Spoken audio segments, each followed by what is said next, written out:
Baik, assalamualaikum warahmatullahi wabarakatuh. Kami dari Universitas Muhammadiyah Mataram, di mana kami di sini akan membuat video terkait bangunan pelengkap sungai, yakni kombinasi dari tanggul dan bronjong.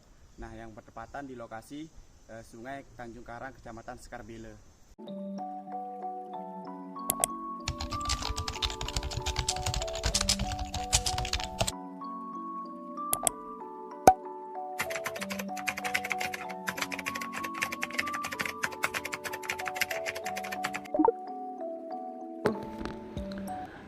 Di sini saya akan menjelaskan mengenai bangunan rekayasa sungai, salah satunya itu tanggul. Tanggul adalah salah satu infrastruktur persungaian yang dibuat untuk menahan debit banjir sungai. Tanggul umumnya dibuat dari material pasir dan tanah serta merupakan bangunan hidraulik yang selalu terkena gerusan atau infiltrasi akibat aliran sungai.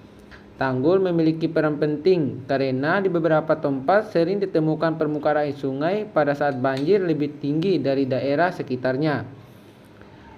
Nah, tanggul memiliki fungsi di mana tujuan utama bangunan tanggul ini adalah untuk mencegah terjadinya banjir pada dataran di pinggiran sungai dan berfungsi untuk mengendalikan arah aliran sungai sehingga tidak mengalami kerusakan pada tanggul akibat adanya banjir. Adapun macam-macam tanggul. Yang pertama itu tanggul alamiah, yaitu tanggul yang sudah terbentuk secara alamiah dari bentukan tanah dengan sendirinya.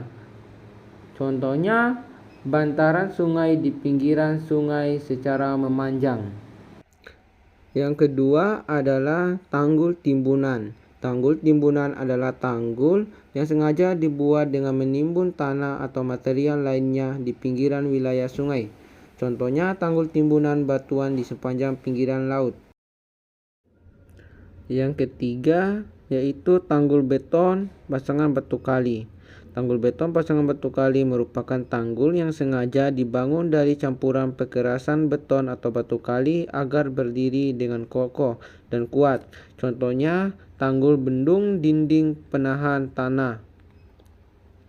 Selanjutnya yaitu bangunan rekayasa sungai yang kedua, yaitu bronjong.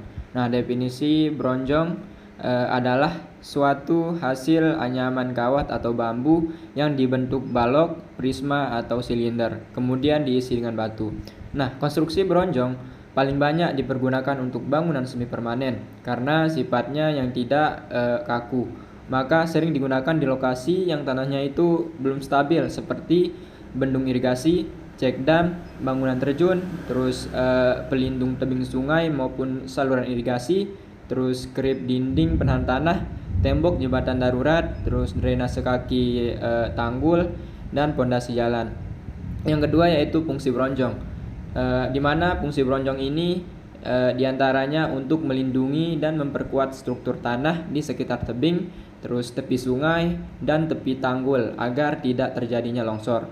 Bronjong juga bisa digunakan sebagai pembentuk bendungan untuk meningkatkan volume air sungai. Yang ketiga yaitu jenis-jenis bronjong atau macam-macam bronjong. Sesuai dengan bahan anyaman yang digunakan, pada umumnya hanya terdapat dua macam jenis bronjong, yaitu yang pertama bronjong bambu. Biasanya bronjong bambu ini hanya dibuat oleh tenaga manusia dan berbahan dari bambu belah. Yang kedua yaitu bronjong kawat. Untuk bronjong kawat biasanya bisa dibuat oleh tenaga manusia maupun mesin dengan menggunakan bahan dasar yaitu kawat. Yang keempat ada perencanaan bronjong. Untuk memperoleh kualitas bronjong yang baik dalam perencanaan bronjong diperlukan pengawasan yang tinggi terhadap faktor-faktor yang mempengaruhinya, seperti yang pertama yaitu pengadaan kawat bronjong atau kawat pengikat. Yang kedua kualitas anyaman. Yang ketiga itu cara pengisian. Yang keempat kualitas dan kuantitas batu isian. Dan yang terakhir yaitu keterampilan pelaksanaan atau tukang. Baik, di sini saya akan membahas sedikit terkait dengan dimensi dari tanggul dan bronjong. Nah, di mana kita mendapatkan tinggi beronjongnya itu 35 cm untuk tiap level, dan untuk level paling bawah itu tingginya itu 25 cm.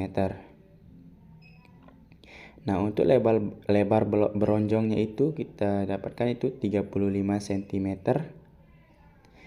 Dan untuk lebar atas beronjong itu kita peroleh 100 cm.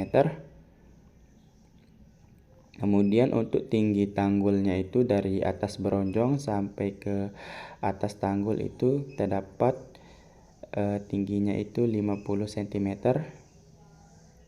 Dan untuk lebar atas tanggulnya itu kita dapat peroleh 40 cm. Baik, untuk lebih jelasnya teman-teman dapat melihat gambar 2 dimensi dari kombinasi tanggul dan beronjong ini. Untuk ukuran atau dimensinya ini lebih detail atau lebih lengkapnya.